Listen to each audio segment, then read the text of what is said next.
Alice, take it away. So I know I'm going over time, and so I'm going to start by doing something so you'll forgive me for taking up part of your coffee break or drink break or whatever. And I actually, if you've ever heard of GoBoston 2030 before tonight, I want you to stand up.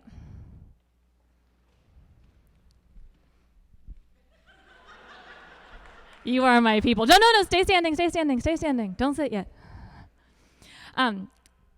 Stay standing.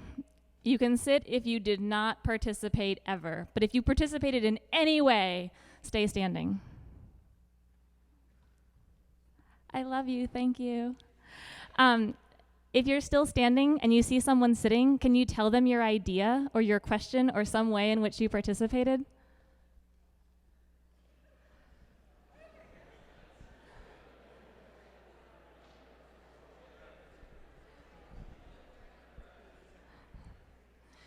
Make a new friend, share an idea, and then you can sit down and be comfortable again.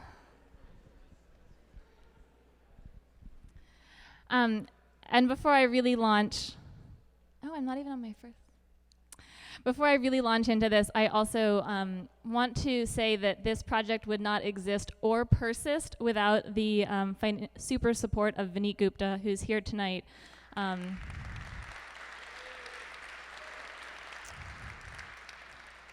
But he's letting me take the stage by myself, so thanks, Vineet. Thank you for everyone who has participated. Tonight, I'm going to take you on a year-long journey through GoBoston 2030's public engagement process to tell you what we did and what we've heard in street campaigns, in narrative gathering, and in community convenings. And even if you've been following along every step of our process, I hope that you'll discover something new tonight about what we've done. For the few of you who never stood up, GoBoston 2030 is the citywide mobility plan that will guide improvements for people walking, taking transit, riding bicycles, driving cars, or riding in autonomous vehicles, transferring between multiple modes in the year 2030. And we're going to get there over the next 5, 10, and 15 years with an action plan that will be released next summer that will guide capital spending on transformative transportation projects and push for innovative municipal and state policy changes. The development of the plan to date has involved people who live, work, and travel in Boston. In developing and shaping a vision for our future transportation networks, they've contributed a wealth of specific project and policy ideas. And unlike traditional public meetings, which often take the form of hearings and are commonly focused on particular projects, this process has taken place primarily online, on the streets, and in non-traditional settings. We began by asking, what's your question about getting around Boston in the future? And we asked it in quest settings like this one and on printed ads like this. Can you imagine a city without stairs? And what was really powerful about this, if you saw it on a red line or orange line train, on a bus or a bus stop, or on a digital billboard, is that you didn't actually have to participate to intellectually engage with our process. You could see this and try to imagine what that looked like. You were prompted to think about solar roads, about being delivered to work on time. Without even engaging, you began to think in the way that we were hoping you would. And we designed a website to collect questions. We went beyond merely a way to submit a question, but also created ways that people could engage with the questions that we had collected.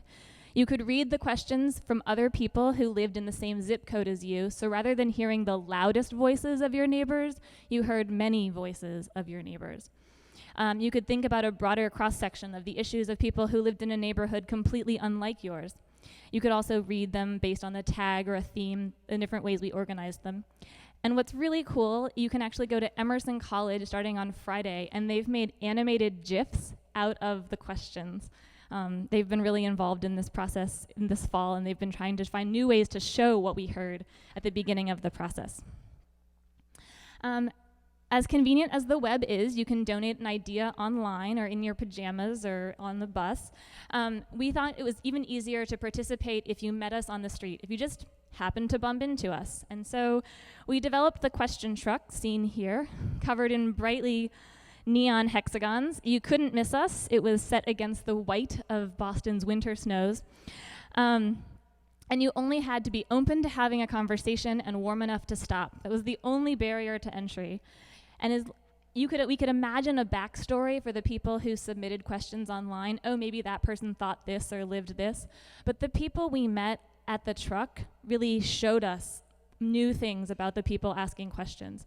And in neighborhoods that are so dominated by a driving or parking mentality, we got some really surprising questions. There was a young man in South Boston who was actually really concerned about double parking because emergency vehicles can't get through to help his grandmother and their neighbors and her neighbors, and wanted to do more to eliminate double parking in South Boston. So it was really neat to see the people asking the questions rather than only reading them. After we collected the questions, we invited people to come out and engage in the next step of the process. We created a Visloning Lab, which is shown here, and it really served to help engage people at every end of what I would call an advocacy spectrum for people who really nerd out about transportation. I see some people in this audience whose faces appear in images of this event. You could nerd out. You could go there and you could draw pictures and make a bike and be part of a really engaging process, or you could just come in, have stumbled off the street and learn something new, not only about transportation today, but about transportation in the future. And it was designed both to cater to and gather information from a huge range of different kinds of people. And using the feedback that we got, we were able to develop a series of goals and targets that allowed us to write a vision framework, which you can read online and which was published over the summer. But we realized that we needed to stop talking about hypothetical people and the hypothetical needs that they might have.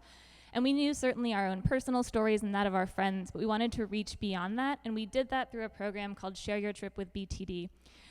Shown here on the left is Chris Osgood, our chief of streets, and on the right is a woman named Arena. And Arena takes about an hour to get to work every day from East Boston to the Longwood Medical area. She walks to the Blue Line. She takes the Blue Line. She walks to North Station because she doesn't trust the Orange Line. Then she rides a Masco shuttle all the way to the LMA. And so we talk a lot about the importance of connecting emerging neighborhoods that are growing rapidly with business areas that don't have great transit service. It's completely different to say, how do we help Arena? How do we serve Arena? How do we build a city that meets her needs? You can actually read 10 stories that are available on the web. This one has a cool video attached, thanks to Chris Carter. But you can read about all of those characters there, and I see some other famous people from that project in this audience. When you go to provide input on your phone, you can watch really beautiful things, you can slide through beautiful things, but maps require you to type in an address or to drop a pin.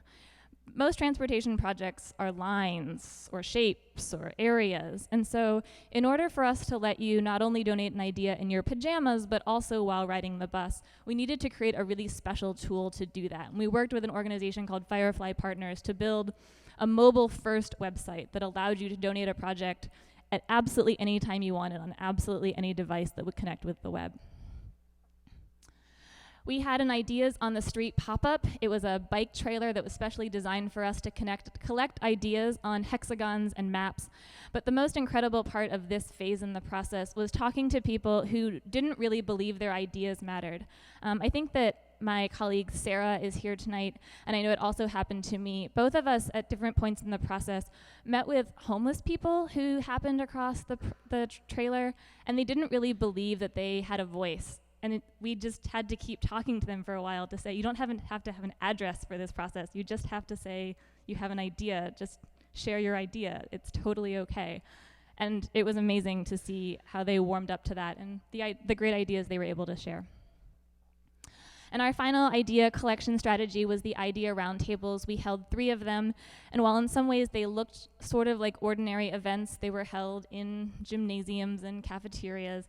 They were really different in the actual engagement process because the first requirement was that you sit with someone who didn't live in your neighborhood. So you couldn't just complain about that one street that always has that one problem.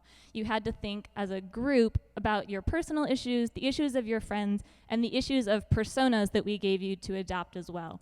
And then you had to tackle a transportation challenge, say how it affected you and your persona, and then come up with solutions that met that challenge so that we really were looking towards the future and not just fixing the things that kind of annoyed us today. The best part of that was hearing people say, my experience is exactly the opposite of that, which was pretty powerful.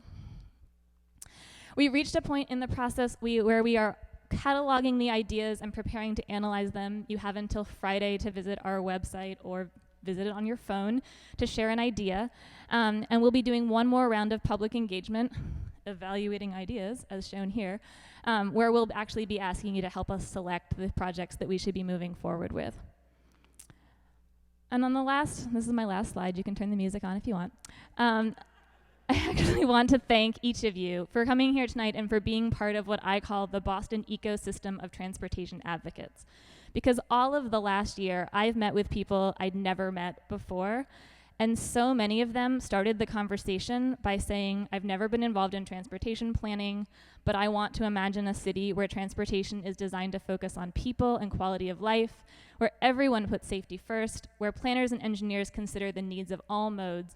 And it's because of your conversations, not mine, that these people were able to donate the kinds of innovative ideas across the board, across every corner of the city, that we were able to collect. I'm not presenting an action plan for you tonight or talking about a specific project, but I can promise you, as a result of this project, you won't just have heard ideas from my head or any one of yours, but the dreams and desires of 5,000 questions, 600 Visioning Lab participants, 10 stories and the people who've read them, 2,500 ideas, and the 150 people who engaged in roundtable discussions. And all of you will ensure that mobility in 2030 is more equitable, connected to economic opportunity, and responsive to climate change than the one we have today.